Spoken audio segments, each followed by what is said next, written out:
Bien, merci beaucoup. Merci beaucoup d'être ici avec moi, de partager ce moment où je vais un peu vous raconter les histoires depuis 3 ans. Je m'excuse pour la prochaine diapositive.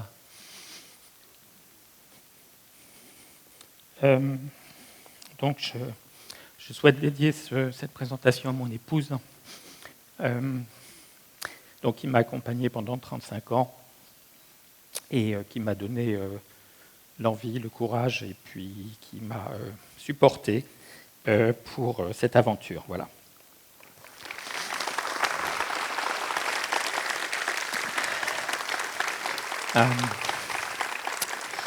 Donc, je vous remercie. Je vous remercie beaucoup. Et puis, je remercie aussi, maintenant, je redeviens scientifique. Je remercie aussi beaucoup l'équipe Insight. C'est vraiment un travail collectif. Alors, c'est pour ça que dans beaucoup des présentations, des slides que vous allez voir, vous verrez le nom de membres de l'équipe qui ont contribué aux articles scientifiques. C'est important, voilà, de le noter. Donc, à chaque fois qu'il y aura un petit nom quelque part, c'est extrait en fait des résultats de ces travaux. On a commencé à publier les résultats en fait, au début des années 2020. Aujourd'hui, on a, entre les articles qui ont été publiés un peu avant la mission et puis les articles qui ont été publiés pendant la mission et puis ceux qui vont continuer à être publiés, on a à peu près 320 articles qui ont été faits sur cette mission. Alors moi, je vais surtout vous parler de la partie sismologie. Donc c'était un point important. Pourquoi ? Parce que pour la première fois, la France, par l'intermédiaire du CNES, avec l'Institut physique du globe, était responsable de l'instrument principal d'une mission de la NASA. Donc c'était une grosse responsabilité. Qui plus est, on a eu des petits soucis pour réaliser, livrer cet instrument. On a loupé le premier tir en 2016. La mission a été repoussée de 2 ans, mais on y est arrivé. Alors, quel était l'objectif de cette mission ? Finalement, c'est assez intéressant, c'est-à-dire que l'objectif de cette mission, c'était un petit peu de remonter dans le passé, dans la genèse de la sismologie. Pourquoi ? Parce qu'aujourd'hui, dans tous les livres d'école, on parle de la Terre, on sait que la Terre a une croûte, qu'elle a un manteau, qu'elle a un noyau, que le noyau est liquide, on sait que la partie centrale de la Terre, en fait, qu'on appelle la graine, est solide. Et en fait, toutes ces découvertes-là ont été faites, grosso modo, entre la fin du 19e siècle, 1890, et pour la dernière découverte, c'est-à-dire la découverte de la graine de la Terre, en 1936. Donc vous voyez, en 30 ans, en fait, on a finalement découvert ce qu'il y avait sous nos pieds. Et ça a été rendu possible tout simplement avec des capteurs qui s'appelaient à l'époque des sismographes. Alors sur Mars, on n'a pas des sismographes, on a des sismomètres. Les sismographes qui dessinaient littéralement sur du papier ou sur du papier photo les signaux. Et là, vous avez ici le premier enregistrement d'un séisme lointain. Alors il y avait des enregistrements qui avaient été faits pour des séismes proches, qui a été mesuré en 1889 à Potsdam, près de Berlin, par un astronome, et qui venait d'un séisme qui avait eu lieu à Tokyo. Et en fait, en lisant la presse, il avait vu ce signal-là, et puis en lisant la presse quelques jours après, il avait fait le lien avec ce séisme qui venait du Japon. Alors, cette idée d'aller à l'intérieur de la planète, elle a été aussi mise en place très rapidement dans le programme d'exploration lunaire Apollo. À tel point que en 1962, donc en fait, il y a finalement il y a 50 ans, non, 60 ans, il y a 60 ans, il y a 60 ans, l'année 1962, donc il y a 3 missions qui ont été lancées vers la Lune avec des sismomètres à bord. Alors c'est assez inimaginable, parce que ce qu'il faut se rappeler, c'est que 1962, c'était même pas 5 ans après Sputnik 1, Et déjà, en fait, il y avait cette idée d'explorer la Lune. Les 3 ont foiré. C'était une époque où on lançait la mission, on s'apercevait que ça ne marchait pas, et puis la suivante était déjà sur le pas de tir. Alors il fallait presque 2 missions pour essayer de rectifier le tir. Comme vous savez, très rapidement, la NASA a décidé d'aller sur la Lune avec des astronautes. Et c'est en 1969 que le premier capteur fonctionnel a été déployé. Ensuite, il y a eu un réseau et ça a permis de découvrir l'intérieur de la Lune avec une très grande surprise qui est que la Lune a un noyau liquide. Et ça, c'est quelque chose qui montre toujours que quand on est enseignant-chercheur, quelquefois on dit des grandes bêtises, non pas parce qu'on sait que c'est des bêtises, mais tout simplement parce qu'on ne sait pas, ou alors on prétend savoir. Jusqu'à la découverte de ce noyau liquide qui a eu lieu vers le milieu des années 2000, moi j'enseignais à mes étudiants que la Lune était tellement petite que comme elle s'était refroidie, elle était toute solide. Mais bon, on s'est trompé beaucoup à cette époque-là et on a donc dû raconter un certain nombre de bêtises. Ça peut continuer d'ailleurs dans d'autres domaines aujourd'hui. Vraiment, l'objectif de cette mission, c'est donc de refaire de la sismologie comme il y a un siècle. Et donc, comme il y a un siècle, d'abord de trouver le premier séisme.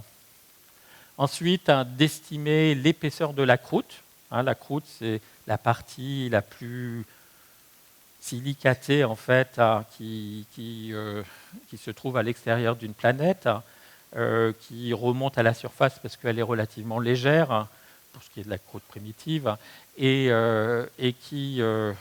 sur lequel en fait, vous avez une grande partie de l'activité tectonique d'une planète. Donc, à retrouver cette croûte qui, sur Terre, avait été trouvée par Morovici, et donc du coup, c'est pour ça qu'on appelle ça aujourd'hui la discontinuité entre la croûte et le manteau, on l'appelle le MOO, à cause du nom de ce sismologue. Étonnamment, sur Terre, on avait découvert le noyau liquide un petit peu avant la croûte, en 1906. C'était un sismologue américain. Et donc, même chose, pour InSight, on va essayer de découvrir le noyau liquide.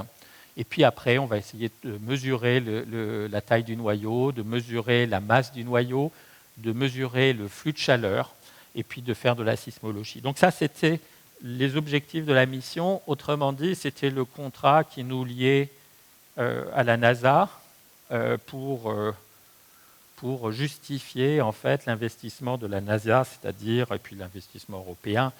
C'est une mission qui a coûté un peu moins d'1 milliard de dollars à peu près. Voilà, donc ça c'était notre contrat. À la fin, il faut qu'on ait rempli toutes les cases. Alors, cette mission, c'est un magnifique exemple de collaboration internationale. Pourquoi ? Parce que c'est une mission dans le programme Discovery de la NASA, donc c'est un programme qui est relativement limité. Voilà, donc je vois des gens qui prennent des photos, vous pouvez prendre des photos tout le temps, sauf quand je vous dirai de ne pas prendre de photos. Voilà. Donc quand je vous le dirai, prenez pas de photos, mais tant que je ne vous dis rien, tout est libre. Et donc, vous pouvez continuer.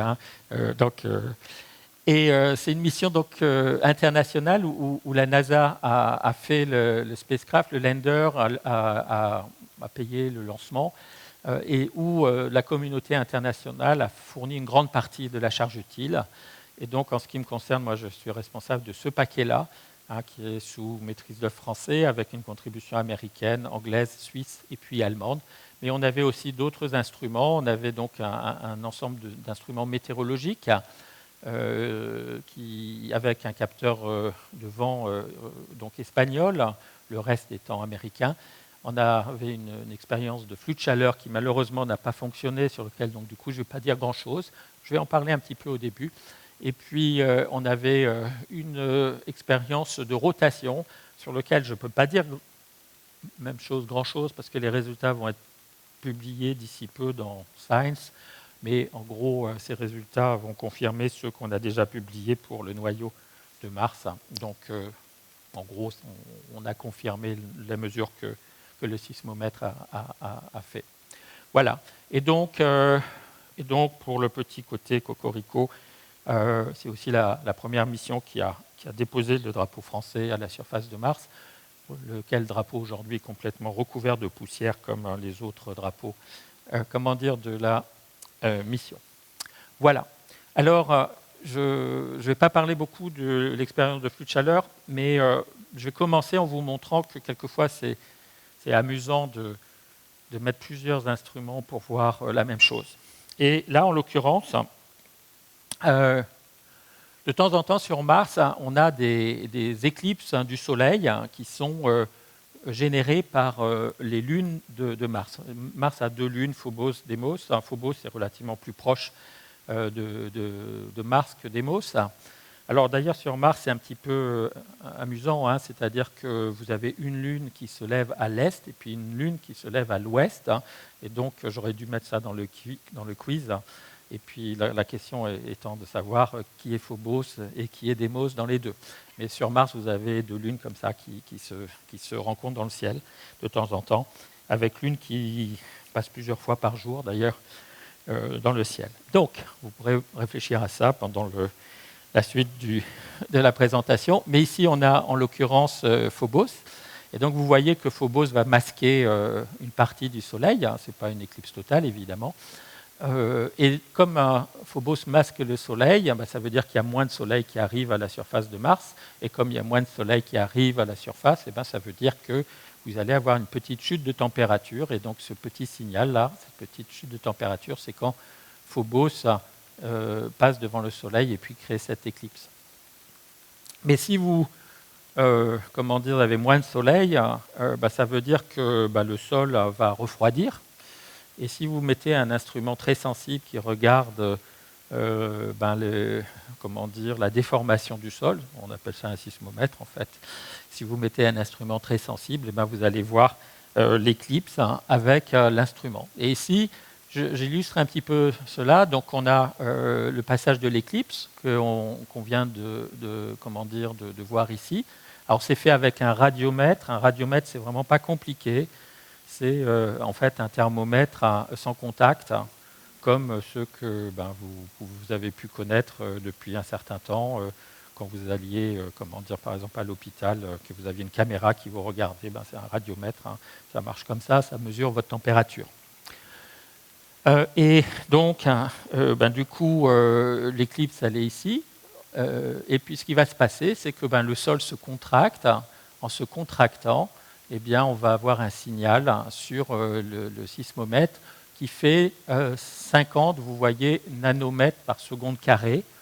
Alors, qu'est-ce que ça veut dire, 50 nanomètres par seconde carrée? Ça veut dire que, j'aurais dû y penser avant, ça veut dire que sur 1 kilomètre de distance, voilà, donc 10 puissance 3, excusez-moi, donc je fais ça en temps réel. Sur 1 kilomètre de distance, en fait, je mets 50 microns de décalage, et puis donc du coup mon plan incliné, il bouge comme ça de 50 nanomètres. Donc autrement dit, ça ne fait pas grand-chose. Donc ce qui est important, c'est que dans tout ce séminaire, je vais vous parler de beaux signaux. Ce qu'il faut voir, c'est que l'essentiel des séismes qu'on va voir correspondent à l'attraction gravitationnelle que vous exercez sur vos voisins. Donc, ou si vous préférez, de déplacements du sol qui sont de quelques atomes d'amplitude. Donc c'est ça, en gros, les ordres de grandeur de ce qu'on essaie de détecter sur Mars. Donc des choses tout petites. Et finalement, vous voyez, en faisant ça, on est arrivé à bien expliquer ces signaux en fait d'éclipse. Et d'ailleurs, c'est amusant parce qu'on s'est aperçu que dans des caves, on a refait des manifs dans des caves sismiques, et on s'est aperçu que dans une cave sismique, si on allume une ampoule de 100 watts, en fait, la chaleur lumineuse de l'ampoule de 100 watts suffit à générer un signal sur nos capteurs. C'est pour ça que maintenant on éteint toutes les ampoules, mais bon, ça on le savait avant. Alors quand on s'est posé, on s'est posé un petit peu comme quand on va sur le terrain, c'est-à-dire on a tous les équipements sur le dos, et le dos, en fait, en l'occurrence, c'était le pont de l'atterrisseur. Et donc vous voyez ici un atterrisseur qui est parfaitement propre, très très propre, il n'y a pas une seule poussière. Normalement, il n'y a pas aussi de bactéries, de choses comme ça, parce que c'est des normes de protection de Mars qui font qu'on envoie des choses qui ont été bien stérilisées. je dirais pas forcément parfaitement stérilisée, mais disons, l'idée, c'est de la stériliser suffisamment bien pour que les quelques dernières spores en fait, qui survivent aient très peu de chances en fait, d'arriver vivantes. Voilà. Et donc, à ce moment-là, on était sur le pont. Et donc, on avait un capteur qui était très sensible. Et cette fois-ci, le capteur sur le pont, il bougeait beaucoup. Alors ici, vous avez l'amplitude de l'accélération. Et cette fois-ci, oui, c'est là-haut, vous ne voyez pas très bien, mais c'est 10-3. Donc là, c'est vraiment énormément d'accélération. Donc ça bouge beaucoup. Et d'ailleurs, ça bouge tellement que vous allez entendre le signal. Vous allez entendre les signaux plusieurs fois dans cet exposé. C'est des signaux qu'on a sonifiés, c'est-à-dire qu'on a pris nos signaux sismiques, on les a accélérés pour que vous puissiez les entendre, en général entre 50 et 100 fois plus rapide. Et puis après, ça vous permet un petit peu d'apprécier ce que vous voyez sur les images, c'est-à-dire ça vous permet d'apprécier le signal que vous voyez. Donc quand vous voyez ça, vous vous dites ça fait beaucoup de bruit en permanence et c'est effectivement ce qui se passe.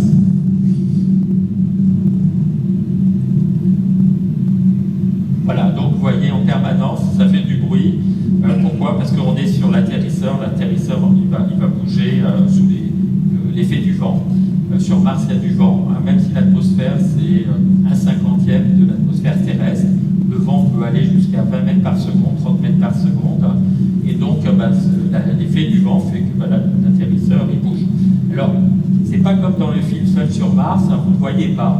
Ça bouge de quelques microns, d'accord ? Mais quelques microns, pour nous, c'est catastrophique. Donc, c'était absolument terrible.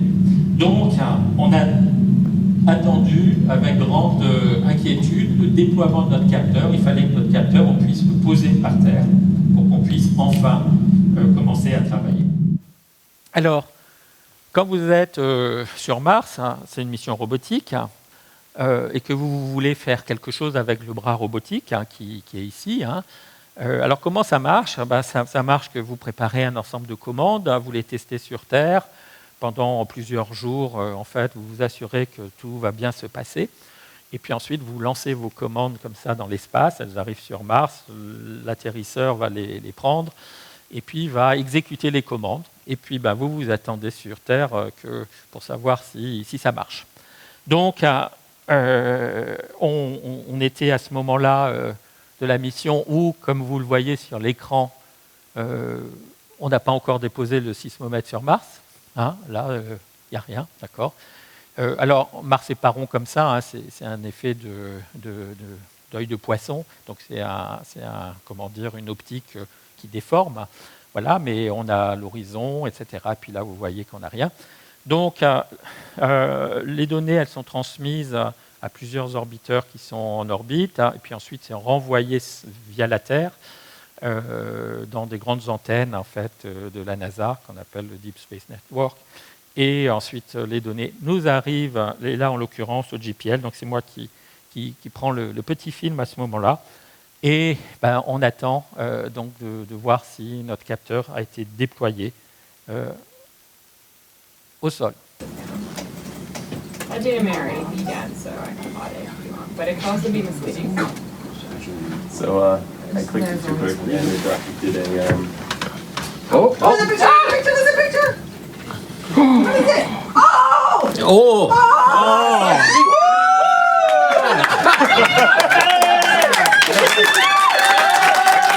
Pris, ça avait marché, donc on était sur le sol.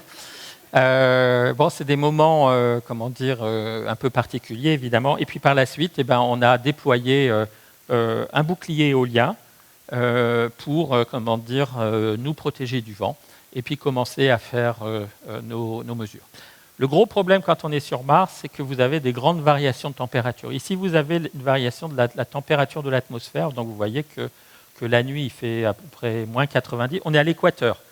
Donc, on devrait imaginer que c'est plutôt sympathique. Donc, l'équateur, quand même.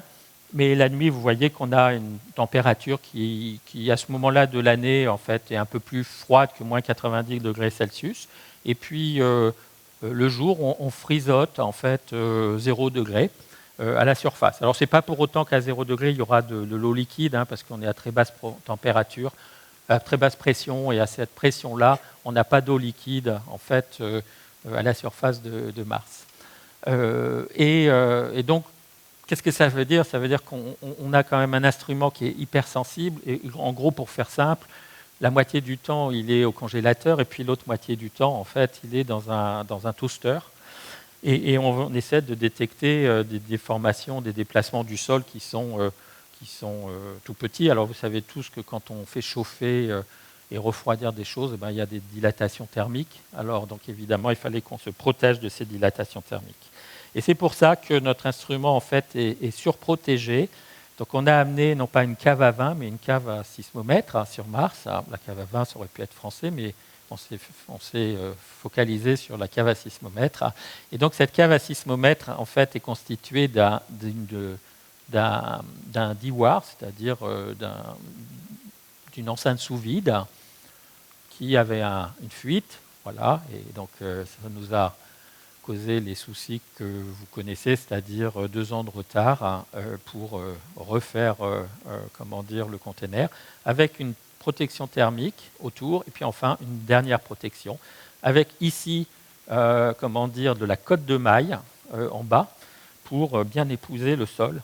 Et alors la petite histoire, c'est que l'entreprise qui nous a fourni la cotte de maille fournissait aussi la cotte de maille de Game of Thrones. Donc c'est la première mission qui utilise la technologie du Moyen-Âge pour faire de la science du XXIe siècle. Alors, donc du coup, ces capteurs se retrouvent emmaillotés, un petit peu comme des poupées russes. Elles se retrouvent emmaillotées et du coup peuvent fonctionner dans des conditions qui sont assez exceptionnelles. Voilà. Alors, je vais vous montrer beaucoup de données. Et avant de vous montrer ces données, je vais vous montrer en fait à quoi elles ressemblent. Alors, on a nos données qui sortent du capteur sismique ici. Vous avez chaque couleur, c'est un des axes du capteur. On a 3 axes.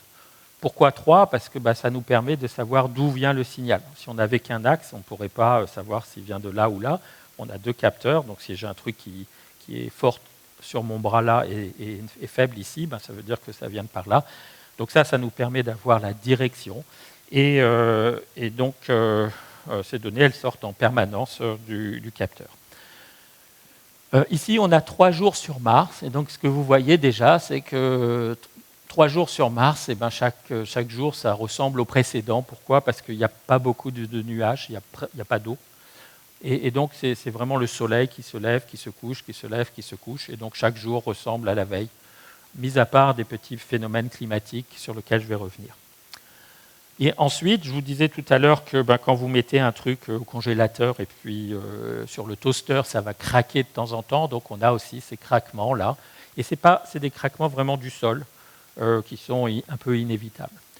Donc, ces données en temps, en fait, ce qu'on fait, c'est qu'on sépare les fréquences. Alors, c'est le moment un peu compliqué, c'est-à-dire c'est un petit peu comme quand vous avez un ingénieur du son qui va enlever les basses, augmenter les aigus. Alors, peut-être l'ingénieur du son pourrait faire un exemple là, en montant les aigus, descendre les basses. Il l'a fait tout à l'heure. Et pour ça, en fait, on décompose ce signal avec des signaux qui évoluent lentement, et puis des signaux qui vont osciller très très vite. Les signaux qui oscillent très très vite, vous les retrouvez en haut, et puis les signaux qui oscillent lentement, vous les retrouvez en bas. Et la couleur, ici, vous donne l'intensité du signal. C'est vraiment comme de l'intensité sonore, si vous voulez. Quand vous allez voir sur les figures du jaune, ça veut dire que c'est très fort. Et puis quand vous allez voir du violet profond, ça veut dire que c'est vraiment pas fort du tout. D'accord ? Et enfin, les amplitudes. Donc, comme je disais, quand vous allez voir moins 200, c'est-à-dire que ça correspond à l'accélération gravitationnelle de votre iPhone quand vous le mettez près de votre visage. sur votre cerveau. Alors malheureusement, ça fait d'autres effets peut-être sur le cerveau, mais donc l'attraction gravitationnelle. Alors j'ai une anecdote, parce qu'on a eu la visite d'un Premier ministre dans notre labo, et puis on lui montrait la technologie, puis à un moment je lui dis, ce truc-là, vous savez, ça c'est capable de détecter l'attraction gravitationnelle que j'exerce sur vous. Alors il m'a regardé, et il n'a pas vraiment compris l'ordre de grandeur. Mais bon, je pense que ça ne sert à rien que je donne le nom du Premier ministre, parce que je pense qu'ils sont tous quand même... ils ont tous encore des progrès à faire en termes de connaissances scientifiques et technologiques. Bon, et donc, quand vous êtes violé, on est à 10-10 en accélération, c'est-à-dire 1/10 de déplacement du sol. Et puis, quand on est dans le jaune, en fait, c'est 1000 fois plus. Voilà, donc ça vous donne les idées de cette présentation. Alors, la première chose qu'on a vue, c'est que en fait, on est sur Mars dans un endroit très, très, très calme. En fait, à Mars, la nuit est presque aussi calme que la Lune. C'est-à-dire que même s'il y a de l'atmosphère, il y a très peu de vent, et on est capable vraiment d'écouter les choses très, très loin. Alors, quand je dis très loin, vous allez voir tout à l'heure, on a détecté des impacts à plusieurs milliers de kilomètres, et on est vraiment capable d'écouter, toute une planète avec un instrument. Le jour, par contre, ça remue beaucoup, mais ça reste néanmoins beaucoup moins bruité que sur Terre. À tel point que là, vous avez typiquement ce qu'on enregistre, encore une fois. Donc, quand c'est bleu, c'est faiblement bruité, puis quand c'est rouge, c'est très bruité. Mais si on avait voulu mesurer ça sur Terre, voilà, et bien tout ce qui est masqué aurait disparu. Autrement dit, toute la science que je vais vous montrer, en fait, elle était juste impossible sur Terre. Mais ça, on le sait parce qu'on a des séismes beaucoup plus gros, et c'est parce qu'on a des séismes beaucoup plus gros qu'on a pu le faire sur Terre. Voilà. Donc, maintenant, on est à 1300 jours depuis le début de la mission. Donc, on peut déjà commencer à voir ce qui se passe. Donc, ici, vous avez ces 1300 jours de bruit de Mars, la façon dont le sol bouge en permanence. Donc, je vous rappelle, quand c'est comme ça bouge presque pas. Donc, ça bouge presque pas. Quand c'est comme ça bouge beaucoup. Et donc, qu'est-ce que vous voyez ici, vous avez l'heure locale. Donc, et puis ici, vous avez le coucher du soleil. Et puis là, vous avez le lever du soleil. Et donc, déjà, qu'est-ce qu'on voit? On voit qu'en général, quand le soleil se lève, eh bien, la température du sol commence à chauffer. On a ce qu'on appelle de la turbulence. Là, tout de suite, c'est facile. Vous regardez la route, et puis vous voyez l'air qui fait de la turbulence. Ça rend les choses un peu floues. Et puis, cette turbulence, on la détecte. Et puis, quand le soleil se couche, eh ben, c'est beaucoup plus faible. Et donc, ce bruit-là, en fait, il reste très, très lié au vent. Ici, vous avez les mesures de vent sur toute cette période. C'est à peu près 1000 jours sur Mars. Et donc, vous voyez que les couleurs sont à peu près les mêmes. Si ce n'est que là, c'est bleu foncé, bleu clair, et puis là, c'est jaune et puis violet. Mais on sent que tout le reste est un petit peu lié au vent. Alors, je ne vous ai pas, vous n'êtes pas ici pour que je vous parle beaucoup du vent. Et on va parler plutôt de ce qu'on a fait avec nos données. Alors, au début, on n'avait pas de séisme. Alors, c'était un peu embêtant. On s'est dit, zut, alors, on n'a pas de séisme. Et donc, on a commencé à faire de la science avec ce qu'on avait. Et ce qu'on avait, c'était en fait ce qu'on appelle les pressure drops. Alors les Anglais appellent ça les dust devils, c'est-à-dire les tourbillons du diable. Alors, les tourbillons du diable, pour ceux qui sont allés dans le désert, vous les voyez assez souvent. Et pour ceux qui ne sont pas allés dans le désert, vous avez qu'à regarder un champ après les moissons. Après les moissons, en fait, souvent, on voit des petits tourbillons comme ça dans le champ. Donc, c'est aussi des choses qu'on trouve dans nos paysages. Mais il faut aller, le mieux, c'est un champ qui vient juste d'être cultivé. Alors, donc, ces tourbillons, en fait, c'est un petit peu des mini-cyclones. Alors, vous savez qu'au centre du cyclone, il y a une dépression, on appelle ça l'œil du cyclone. Et bien là, ils sont plus petits. Alors quand je dis ils sont plus petits, ils peuvent faire 50 à 100 mètres quand même, mais ils sont un peu plus petits. Et au centre, on a vraiment aussi une dépression. Donc si on a une dépression, qu'est-ce que ça veut dire? Ça veut dire que ça va aspirer le sol, Et si ça aspire le sol ici, ça veut dire que le sol va se pencher. Et comme on a des capteurs qui mesurent très très bien la façon dont le sol se penche, et bien, du coup, on est capable de mesurer cette inclinaison. Et comme on a aussi des capteurs de pression, du coup, on sait quelle est la force, le poids négatif, si vous voulez, qui est affecté sur le sol. On sait de combien ça penche. Et puis, du coup, on est capable de savoir si le sol est plus ou moins solide, plus ou moins rigide, à partir de ce signal. Donc ça nous a permis de voir en gros la rigidité du sol jusqu'à à peu près 50 mètres de profondeur. Donc ici vous avez un exemple de pressure drop, et puis là vous avez cette fois-ci ce que ça donne. Donc typiquement ces pressure drops, ces Dust Devil, les plus petits c'est à peu près le poids négatif, parce que ça aspire d'un petit chien. Et puis les plus gros, c'est un rhinocéros à peu près, pour vous donner les ordres de grandeur. Et ça va, alors le petit chien et le rhinocéros vont assez vite, ça va entre 5 et 20 mètres par seconde. Donc 20 mètres par seconde, ça commence à faire 70 km/h. Donc c'est déjà, pas mal.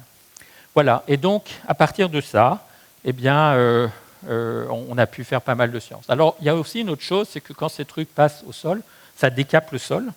Et comme ça décape le sol, en fait, ça enlève les poussières. Et donc, si vous prenez des photos avec un satellite, vous voyez la trace en fait de ces tourbillons. Et ici, nous, on est là. Vous voyez un petit peu le côté blanc là des panneaux solaires. Et donc, toutes ces traces là, en fait, c'est des pressure drops qui sont passés pas très loin de chez nous. De temps en temps, ils passent tellement près qu'on les voit avec la caméra. Et ce signal-là, en fait, c'est un pressure drop qui a laissé cette marque-là, qui est passée à côté de chez nous. Donc, à partir de tout ça, on a pu mesurer la rigidité du sol. Et puis, on a ainsi vu que sous quelques mètres, on devait avoir un sol très rigide. En gros, vous voyez qu'ici, ça, c'est un paramètre physique qui nous donne la rigidité du sol. Quand c'est faible, c'est peu rigide. Et puis quand c'est... Alors, peu rigide, ça veut dire quoi ici? C'est à peu près de la farine, pour faire simple. Donc, c'est-à-dire, on s'est posé sur un truc, c'est à peu près comme de la farine. Et à peu près à 5 mètres sous nos pieds, on a des gravillons. Ça vous donne à peu près l'ordre de grandeur de ces valeurs. Et donc, on a à peu près quelques mètres de farine. Et puis, en fait, c'est plus exactement du lœss. On pense que c'est des dépôts éoliens qui se sont mis parce qu'on s'est posé dans un petit cratère. Et puis, à quelques mètres de profondeur, à moins d'un mètre de profondeur, on passe à un sol beaucoup plus consolidé. Voilà. Alors, on n'était pas là pour faire ça. On était là pour faire de la sismologie.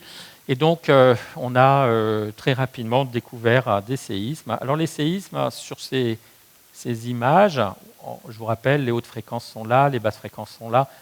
Ces lignes jaunes, c'est l'atterrisseur qui vibre. Et il vibre à des fréquences, qui lui sont propres. Et en fait, toutes ces lignes verticales que vous voyez là, c'est toutes les petites tornades qui passent le jour. Donc tous ces trucs-là, c'est nos petites tornades. Et puis de temps en temps, vous voyez qu'on a une arrivée d'énergie là, que vous voyez là ou que vous voyez là, qui correspondent à ceci en fait dans nos signaux. Et ça, c'est les tremblements de Mars. Alors, le premier tremblement de Mars qu'on a détecté, c'était le 7 avril 2019, le jour 128. Et donc, vous allez de nouveau l'entendre. Alors, avant de l'écouter, le signaler ici. Donc là, c'est des coups de vent. Voilà, donc tous ces signaux, c'est des coups de vent. Et le tremblement de Mars va arriver là, c'est ce signal-là. Et puis après, on a le bras qui était encore en train de fonctionner. Et le bras s'est mis en route, évidemment, ça a fait tout vibrer.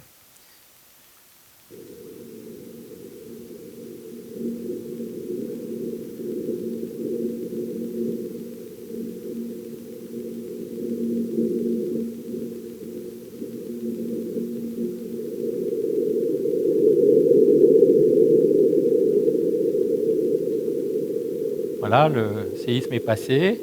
Et après, vous allez entendre le bras robotique qui est beaucoup plus fun. Voilà.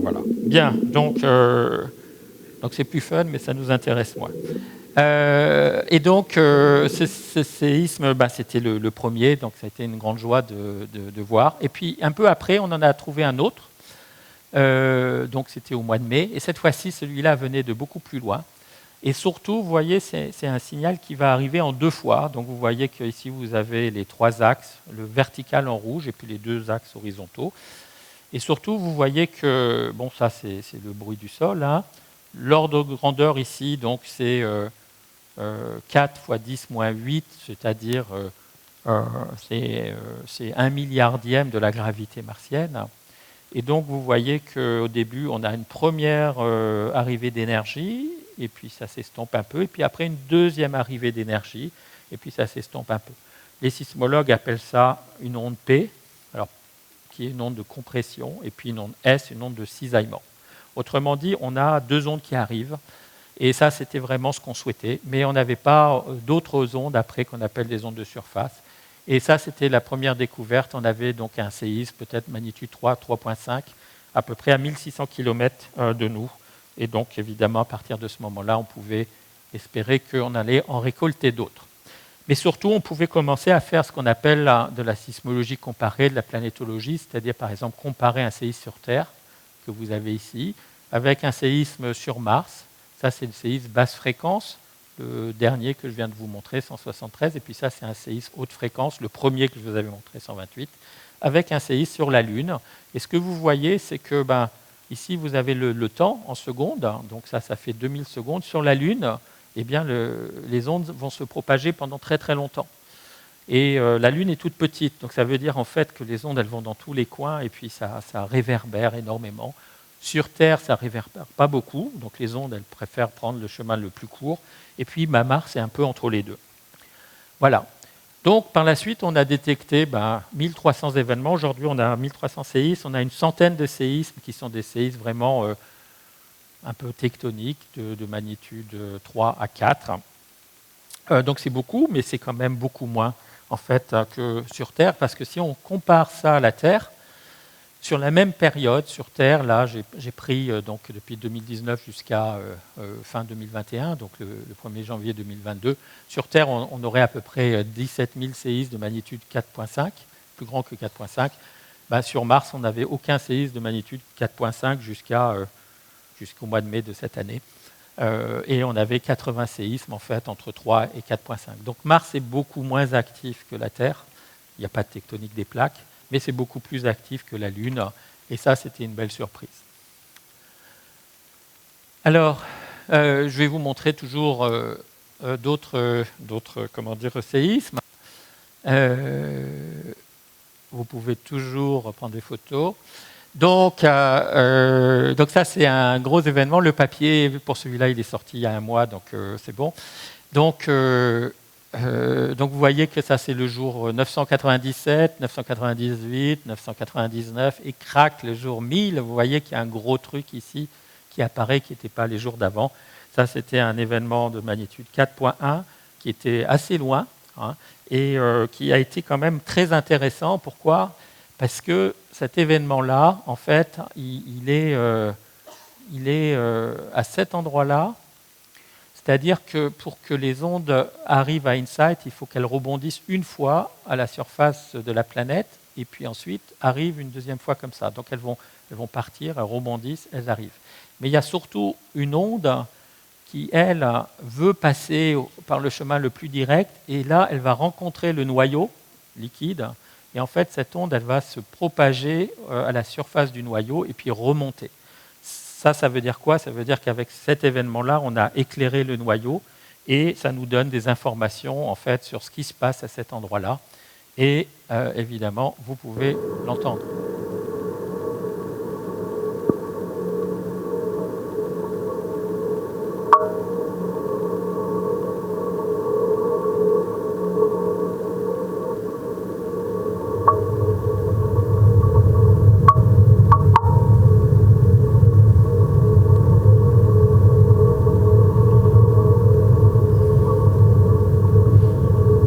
les petits bip bip bip là, c'est pas des pop-corns, c'est nos craquements thermiques. Et puis vous avez entendu derrière ça, comment dire, le séisme qui gronde, hein, et qui, sera l'objet de publications que je ne peux pas vous décrire cet automne. Voilà. Donc un autre événement, donc même chose. Solde 1220, 1221, 1223, et puis le 1222, vous avez un truc gigantesque ici. Et ça a été, vous voyez que là, on est vraiment très très jaune. En fait, on était tellement jaune qu'on était presque à la limite de la saturation de l'instrument. Ça aurait été un peu bête qu'on sature, mais on ne l'a pas saturé. Et ça, c'est le premier mercredi du mois. Donc, c'est le plus gros séisme qu'on ait jamais détecté. Donc, c'est un séisme de magnitude 4,7 que vous avez ici, avec un magnifique première arrivée d'onde P, une deuxième arrivée d'onde S. Et pour les initiés, vous avez ce truc-là. En fait, vous voyez que là, c'est 10 secondes, ça, c'est 100 secondes, donc ça, c'est à peu près 20 secondes. À 20 secondes, l'énergie arrive plus vite qu'à 10 secondes. Et ça, c'est ce qu'on appelle des ondes de surface. En fait, c'est des ondes qui nous renseignent sur ce qui se passe sous la surface. L'événement a été détecté le mois de mai. Et si vous voulez jouer avec, il faut attendre le mois d'octobre. Et les données seront publiques, hein, donc vous pourrez les prendre et faire ce que vous voulez avec. Hein. C'est le principe de la science. On donne les données à tout le monde au bout de 3 mois, en fait 90 jours. Et donc, cette fois-ci, vous pouvez l'entendre de nouveau.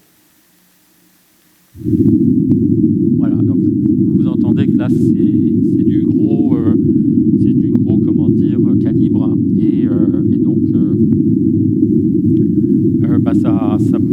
ça gigote beaucoup. Voilà. Et donc, avec tout ça, on a commencé à faire toutes les analyses scientifiques. Excusez-moi, je reviens en arrière.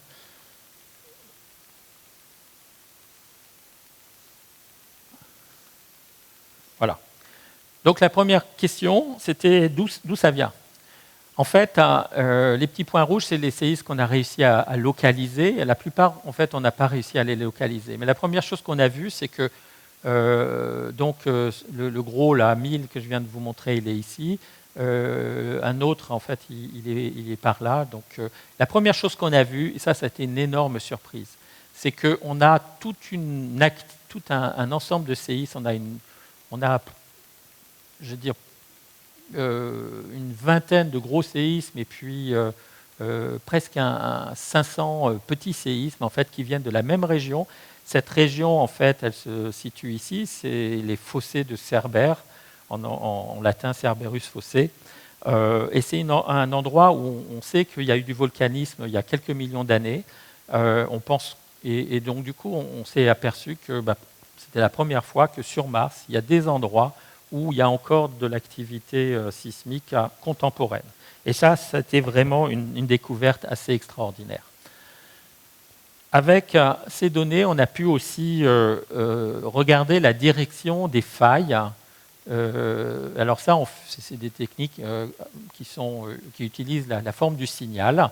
Et en gros, si vous voulez, il faut retenir de ces figures que la couleur foncé, c'est là où c'est positif. Quand c'est blanc, c'est là où c'est négatif. Mais surtout, ce qu'il faut retenir de ces figures, c'est la direction en fait, de la transition entre le blanc et puis le foncé.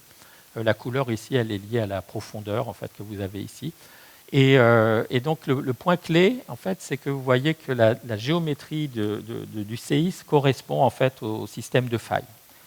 Et ça a été vraiment quelque chose d'extraordinaire. On ne sait pas aujourd'hui dire si on a encore du volcanisme profond, qu'on appelle des dikes, ou si c'est un reliquat d'un volcanisme passé, mais c'était vraiment une énorme surprise, et ça allait un petit peu à l'encontre de tout ce qu'on imaginait avant, c'est-à-dire que Mars était globalement mort, que ça craquait par-ci, par-là, parce que ça se refroidissait, mais on n'était vraiment pas à même d'imaginer qu'on allait voir quelque chose comme ça. Le gros séisme, il se trouve un petit peu au sud, vous voyez, il se trouve par ici, il ne se trouve pas très loin de ce petit volcan-là. Même chose, ça c'est vraiment quelque chose qui est assez surprenant. La deuxième chose qu'on a pu faire, c'est donc comparer la façon dont les ondes se propagent. Et pour faire simple, les signaux haute fréquence en fait, ressemblent beaucoup aux signaux qu'on a dans des volcans terrestres, d'accord ? Mais vous voyez, en fait, le signal est plus long que sur Terre et moins long que sur la Lune. Qu'est-ce que ça veut dire ? Ça veut dire que les ondes, elles vont dans tous les sens, un petit peu comme sur Terre ou sur la Lune, mais qu'elles vont vivre plus longtemps que sur Terre et moins longtemps que sur la Lune. Et une façon de tuer des ondes, en fait, c'est d'avoir en général des films d'eau, un petit peu d'eau. Et donc, ça veut dire que la croûte supérieure de Mars est beaucoup plus sèche que la Terre, mais quand même moins sec que la Lune. Et pour les séismes profonds, c'est encore mieux, c'est-à-dire qu'on a des signaux qui ressemblent beaucoup en fait, aux structures cristallines sur Terre, avec de nouveau moins d'eau que sur Terre. Donc ça nous a permis, vous voyez, d'appréhender un petit peu mieux la quantité d'eau qu'on a dans la croûte de Mars. On n'a pas du tout trouvé de nappe phréatique, de choses comme ça. On parle vraiment de traces d'eau, donc c'est vraiment des toutes petites quantités. L'autre grande découverte, ça a été de regarder ce qui se passe quand une onde remonte. Alors quand une onde remonte, et que vous avez une discontinuité, elle va rebondir sur cette discontinuité.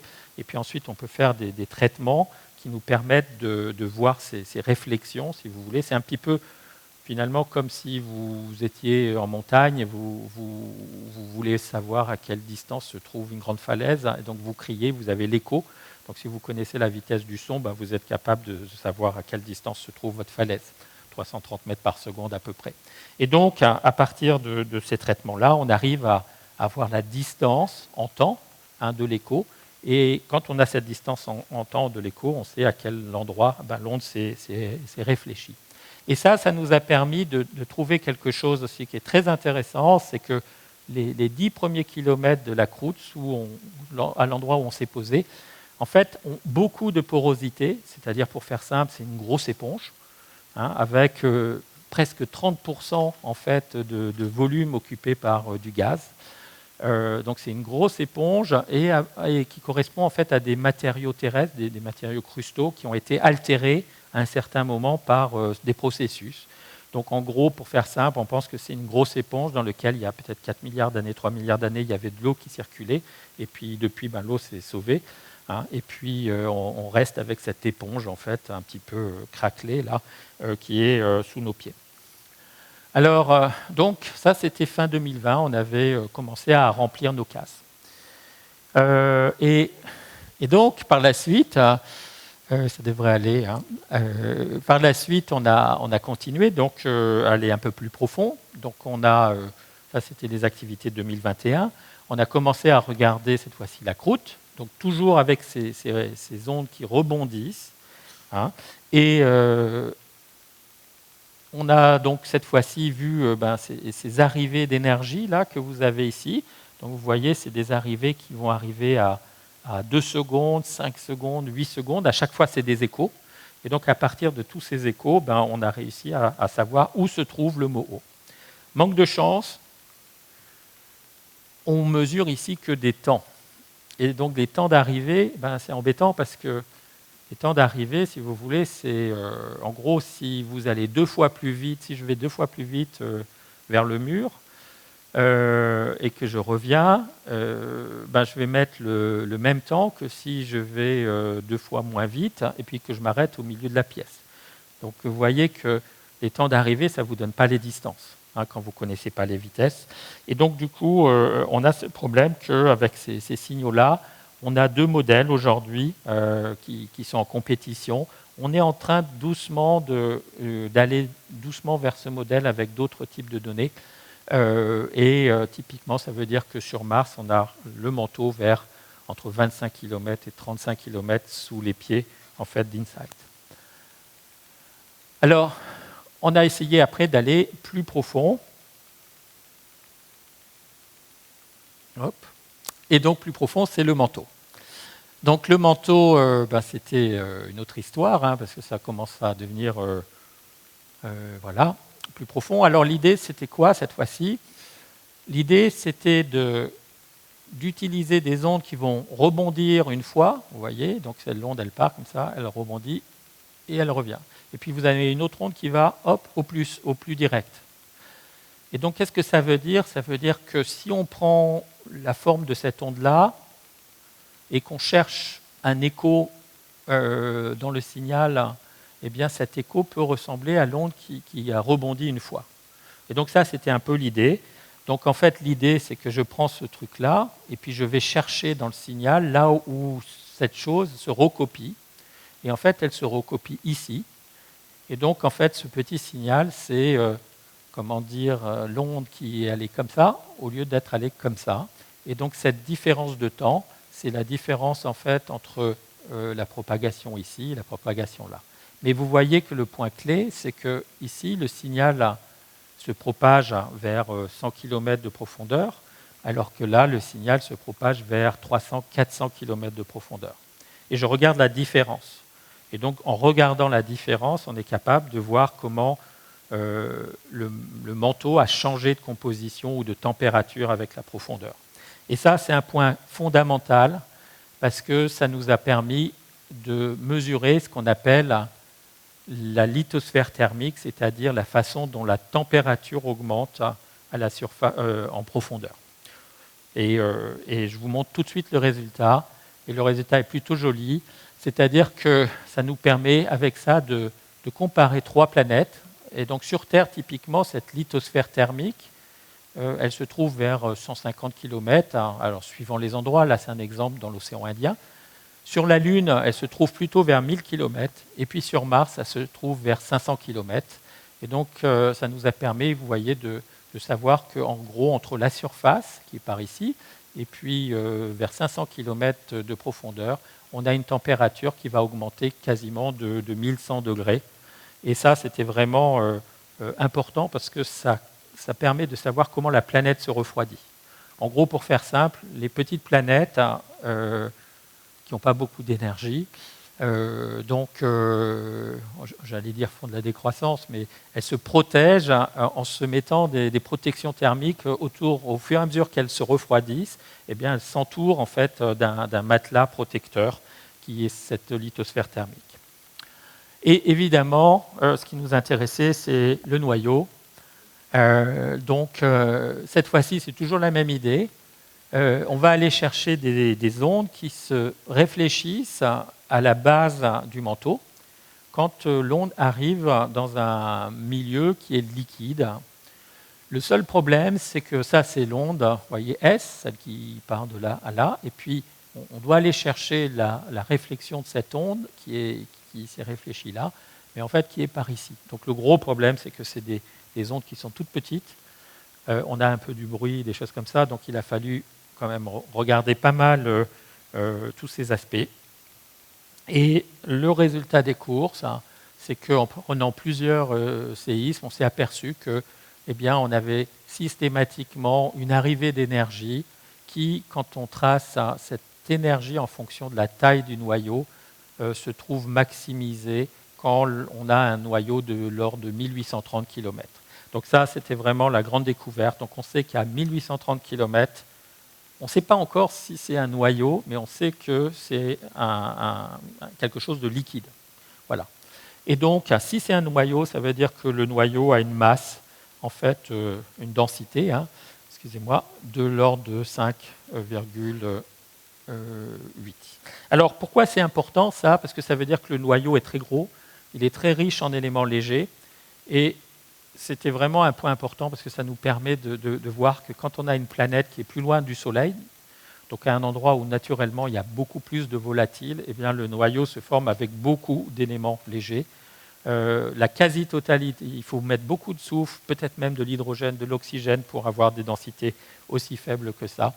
Et en termes d'évolution, des connaissances, vous voyez qu'ici vous avez toutes les mesures de la taille du noyau faites par la communauté scientifique jusqu'à la mesure de 16 qui est cette petite barre d'erreur là. Donc ça a été un long chemin pour y arriver. Voilà, donc ça c'était fin 2021. On avait presque toutes nos cases. Et en particulier, on avait même rempli des cases qui étaient censé être rempli par les mesures de flux de chaleur. Pourquoi? Parce qu'on avait trouvé cette profondeur à laquelle on a 1500 degrés. Donc, du coup, on a la différence de la profondeur. On a deux températures. Quand vous avez deux températures, une distance, ça vous donne ce qu'on appelle le flux de chaleur, c'est-à-dire la quantité de chaleur qui est évacuée par la planète. Et il nous manquait plus que les impacts. Alors, les impacts, on a mis beaucoup de temps, d'abord pour comprendre où ils étaient. Et donc ça, c'est vraiment ce qui est en train de se passer tout de suite. On a maintenant bien compris où ils sont. Et donc, je vais vous en montrer quelques-uns. Les premiers impacts qu'on a détectés, vous les avez ici. En fait, c'est un signal. Donc, vous avez en fait ici le signal qui se trouve là. Donc, encore une fois, une arrivée d'énergie. Et puis, surtout, ce qui est amusant cette fois-ci, c'est qu'on a une arrivée d'énergie ici. Ça, c'est la P. On a une arrivée d'énergie ici. C'est l'onde S. Et puis, on a trois trucs là, pof, pof, pof, qui arrivent après. Et ça nous a posé pas mal de questions. Au début, on ne savait pas très bien pourquoi. On a même pensé que c'était un problème de l'instrument. Et puis, en réfléchissant, on s'est dit, ces trois trucs, en fait, ce n'est pas des ondes sismiques, mais c'est des ondes sonores qui se propagent dans l'atmosphère. Et quand elles arrivent au niveau d'InSight, elles font vibrer le sol. Et autrement dit, c'est un petit peu comme des bangs d'avions supersoniques. Je pense que vous avez tous ressenti ça au moins. Quand vous avez des bangs supersoniques, eh bien, vous allez avoir le sol qui vibre. Donc vous imaginez que ça peut être la même chose quand on a des météorites. Et du coup, à partir de ça, en fait, on a pu estimer la distance et puis la direction. Et on a demandé à un satellite de la NASA d'aller voir là où on pensait que l'impact avait eu lieu pour voir s'il y avait quelque chose. Et le résultat des courses, c'est que oui, il y avait quelque chose. Ça, c'est une image qui avait été prise avant. Et puis ça, c'est une image qui a été prise après. Et vous voyez qu'il y a trois taches noires. Et on avait vu trois arrivées. Et on interprétait ça comme un objet qui va se casser deux fois avant d'arriver au sol.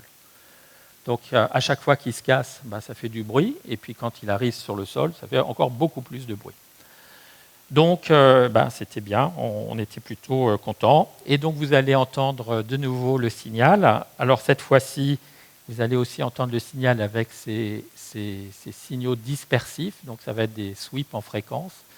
Et vous allez voir on voit bien que ce n'est pas tout à fait la même chose qu'avant.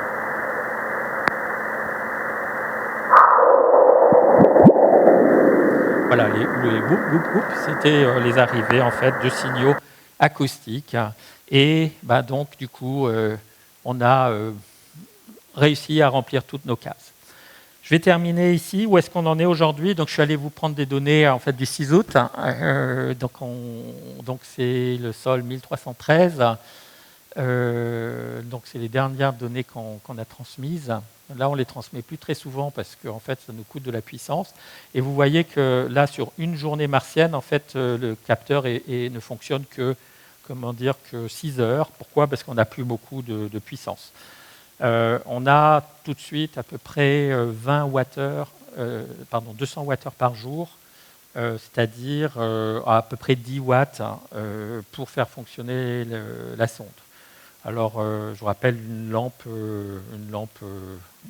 incandescente, c'est 100 watts. Et puis même les lampes modernes, c'est de l'ordre de 10-20 watts. Donc, c'est vraiment très, très peu. On a beaucoup de poussière dans l'atmosphère. C'est pour ça que ça, c'est une image qui a été prise à 4h30 de l'après-midi. Et donc, vous voyez que le soleil a peine à éclairer le bouclier. Et pourquoi on a ces problèmes? Tout simplement, c'est que au fur et à mesure que le temps a passé, on a eu des problèmes de dépôt de poussière. Et on pensait que les poussières allaient partir, mais en fait, elles se collent vraiment. Et on n'arrive pas à les faire partir. On a essayé d'en enlever un petit peu, mais ça n'a pas suffi. Et la mission devrait se terminer d'ici quelques semaines à quelques mois au maximum pour s'endormir sur Mars avec peut-être un espoir qu'elle se réveille au prochain printemps, mais cet espoir est très très faible. Donc je vais arrêter là, et donc ça a été une grande aventure scientifique humaine. C'est un projet évidemment qui pour des scientifiques nous occupe pendant longtemps. Moi j'ai commencé à travailler dans ce domaine juste après ma thèse, donc en 1989. Alors, j'ai eu une première mission qui a échoué, puis ensuite on a eu le plaisir et le privilège d'avoir une mission qui réussit. Beaucoup de mes collègues en fait ont toujours des missions qui n'ont pas encore marché, donc c'est vraiment quelque chose d'extraordinaire. Et surtout, ça a réveillé un petit peu la communauté. Aujourd'hui, il y a plusieurs sismomètres qui vont partir vers d'autres planètes. Il y en aura un sur une mission qui va se poser sur Titan. On en a un autre qui va se poser, deux autres qui vont se poser sur la Lune. L'un dont je suis responsable en mai 2025, un autre dont des collègues chinois sont responsables qui va se poser à peu près au même moment.